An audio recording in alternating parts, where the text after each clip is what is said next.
So my name is Alex Kelly, and I am a registered dietitian. Some of the exciting things that I get to do is I follow patients in hospital or in long-term care facilities or on outpatient basis. So if you have kind of an issue at home and you just want to chat to a dietitian, you can call me and chat about whatever you'd like related to food.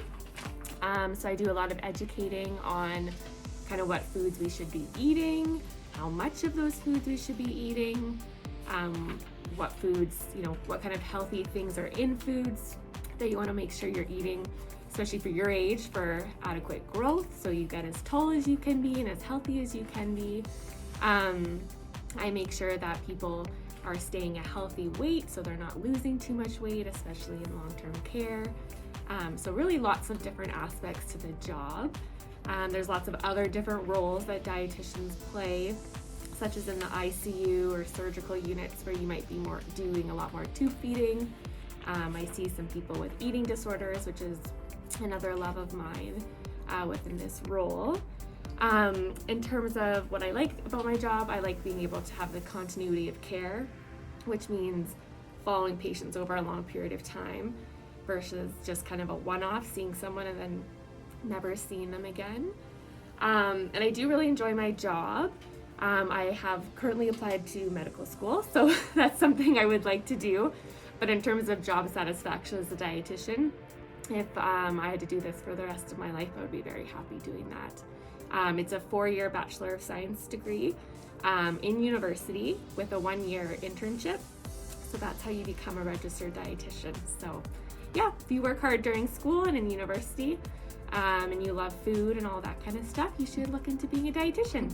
Thank you. Awesome. So do you have any advice for our grade 3, 4, and 5ers at Father Henri Voisin? I'd say don't ever worry about your weight. Don't ever worry about whether food is good or bad, because all food provides us with nutrients. We do want to make sure we have a balance of foods that give us kind of a lot of density of nutrients. Like for growth, we want protein. For strong bones, we want things like calcium, which you can get in milk, and vitamin D. So as long as you're having a good variety of foods and you're eating, every 3 to 4 hours, you'll be meeting your nutritional needs to get as healthy and as tall as you should be. Awesome. Any personal advice for them? What's the one thing that they should or shouldn't do?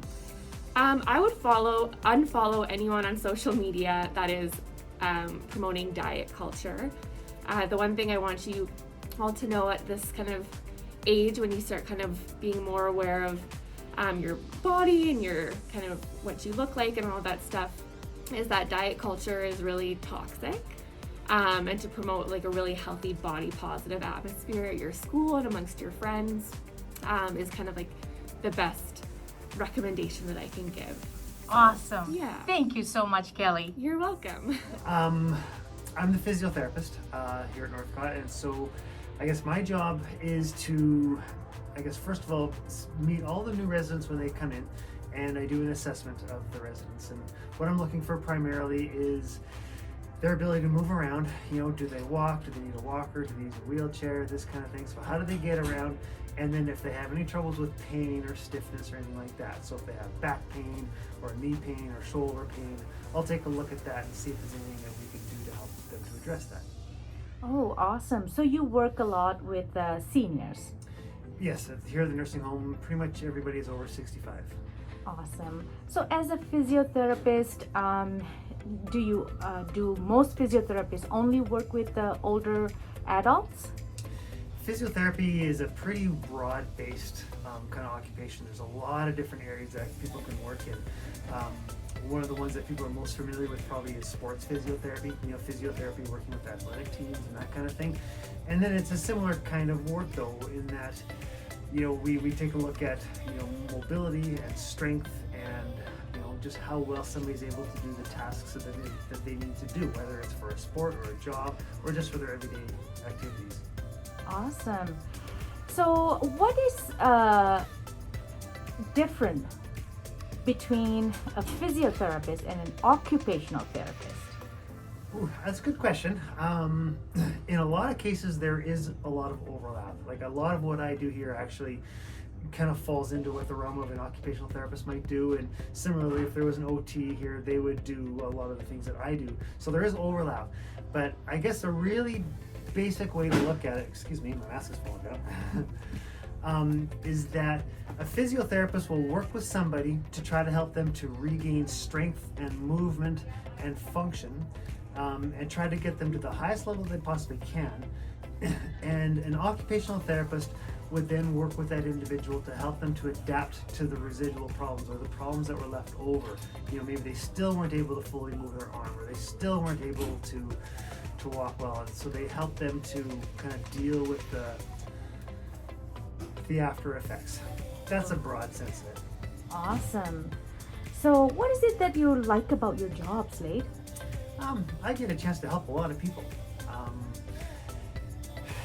Pretty much everybody that comes in here, you know, do have some concerns or some issues with mobility or again with pain, and you know, in many cases, I can sit down with them and I can find out what the real problems are, and we can help them to address those problems to try to make their lives more comfortable or easier, or you know, in some way more enjoyable. And that's really what it's about. It's just trying to help people improve their quality of life. So that's what I enjoy being able to do. Well, if you like working with people and you like the medical field, not everybody has to be a doctor. There's a lot of different occupations within the medical field that you can do a lot of good work. You know, so physiotherapy is one of those, and you get to work directly with people and make a real. Well, I am an LPN, and What's an LPN? a licensed practical nurse. And what I do mainly is hand out the medications for all of our residents here, and I do some minor treatments, and yeah, I'll just, you know, kind of change band-aids here and there, and if somebody has an open sore, then I cover it and make sure that it's healing properly. And yeah, yes, I do. So most of them are oral medications, which means that they take them by mouth. And but some of them are injections, so we have to pre-fill a syringe, and then we get to poke them in the in their arms or wherever. And some of them have insulin, which is they get injections every day and every meal usually, in their stomach or in any subcutaneous tissue. Diabetics usually, well, always, yep. Okay. We check their blood sugars usually daily, unless there's a doctor's order to not. Yeah, I love everything about my job. I like to be around people, and I like to help people in whatever way I can, and by giving medications and changing their dressings and stuff, like it makes me feel like I'm helping people.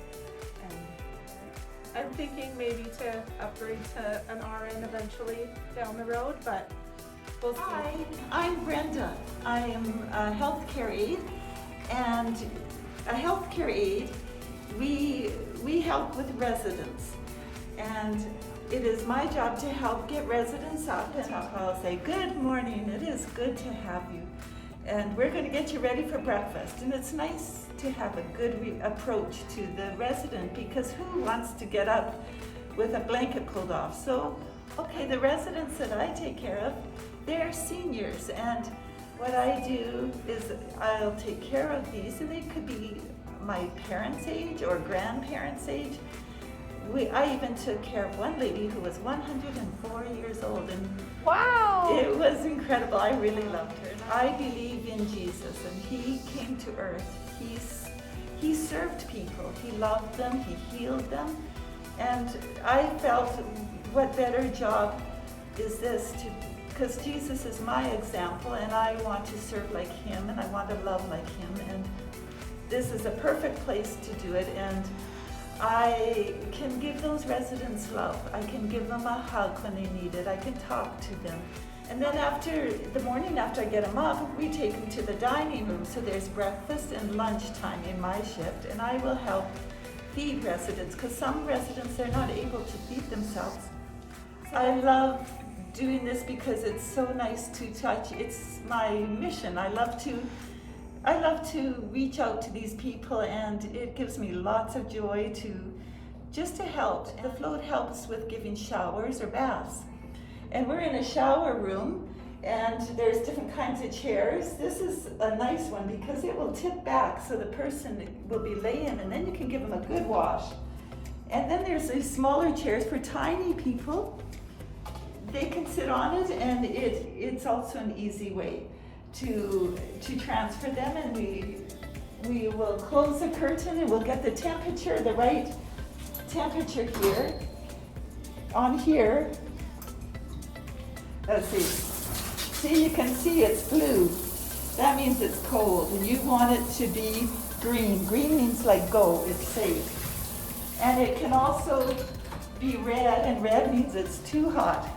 So I will take care of the resident by washing them and getting them all cleaned up, wash their hair and their face, their ears, everywhere. And Jesus came to serve, and he even washed the disciples' feet. And he commanded us to do the same. And by doing this, I couldn't imagine being somewhere else, because it's so nice to make a smile on a resident, and it's nice to give them a hug because their family isn't here, and they need love and they need care, and it's amazing what a hug can do. Hi, my name is Gauri, and I'm a registered nurse educator.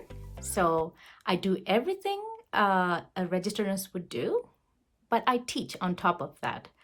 So my role is no different than the lovely teachers at Father Henri Voisin.